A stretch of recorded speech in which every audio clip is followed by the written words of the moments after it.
Assalamualaikum warahmatullahi wabarakatuh. Perkenalkan, nama saya Sri Wahyuni dengan NIM 2111030 125, ingin menjawab pertanyaan ujian oceanografi perikanan. Yang mana soal yang pertama adalah uraikan masalah-masalah yang dihadapi pemerintah Aceh dalam pengelolaan perikanan dari segi armada, teknologi, dan keterampilan nelayan.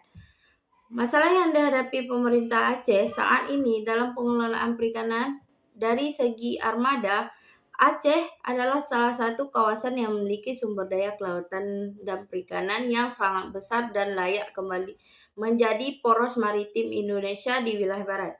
Untuk diketahui bersama, ada puluhan ribu keluarga masyarakat yang hidupnya bergantungan diri dengan usaha perikanan.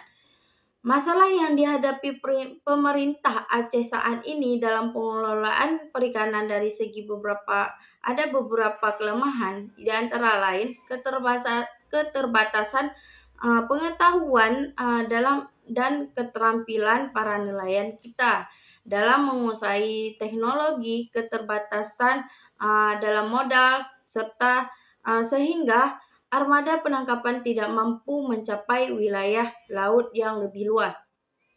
Soal yang kedua, untuk menjaga keberlangsungan sumber daya perikanan, apa pentingnya keterlibatan kearifan lokal? Jelaskan.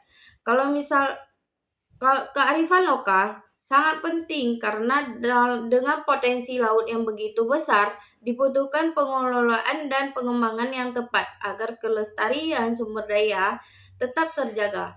Dalam proses pengelolaan dan pembangunan sumber daya membutuhkan peranan dari masyarakat, terutama masyarakat lokal. Kearifan lokal dalam pengelolaan dan pembangunan sumber daya perikanan pada hakikatnya merupakan suatu proses pengontrol tindakan manusia atau masyarakat di sekitar kawasan agar pemanfaatan sumber daya dapat dilakukan dengan bijaksana dengan mengindahkan kaidah kelestarian lingkungan. Sedangkan pemberdayaan masyarakat merupakan upaya untuk mengaktualisasi potensi yang sudah dimiliki oleh masyarakat tersebut. Dan yang ketiga, buatlah rangkuman singkat apa yang disampaikan pada kuliah umum Jumat yang lalu. Kuliah umum Jumat yang lalu membahas tentang biokimia perairan Sunda, yang mana Selat Sunda merupakan selat yang menghubungkan Pulau Jawa dan Sumatera di Indonesia, serta menghubungkan Laut Jawa dengan Samudra Hindia. Peneliti meneliti bahwa semakin hari dalam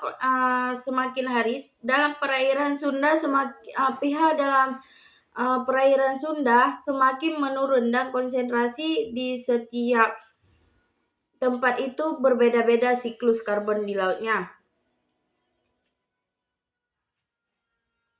Pada air laut di tahun yang lalu kadar pH mencapai 8,1 dan di mana pada saat ini kadar pH yang terdapat pada perairan Selat Sunda tersebut ditemukan mencapai 7,1 sekian.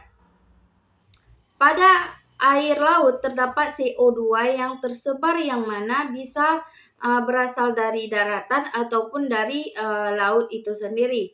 Untuk menjaga keseimbangan maka perlu dikonservasi dengan adanya penambahan tumbuhan laut yang dapat menyerap zat tersebut. Dan poin yang ketiga, menjaga ekosistem laut dimulai pada diri manusia itu sendiri. Jika tidak, maka akan berdampak pada ekosistem wisata. Dan poin selanjutnya, banyaknya zat organik dapat membuat warna pada air menggelap karena kelebihan zat organik itu sendiri. Dan yang terakhir, pembangunan yang berada di sekitar pesisir juga dapat mempengaruhi pada ekosistem laut. Seperti contohnya aliran-aliran yang menuju ke laut akan menyebabkan adanya karbon karbon atau penambahan zat pada laut itu sendiri. Mungkin sekian jawaban dari saya. Assalamualaikum warahmatullahi wabarakatuh.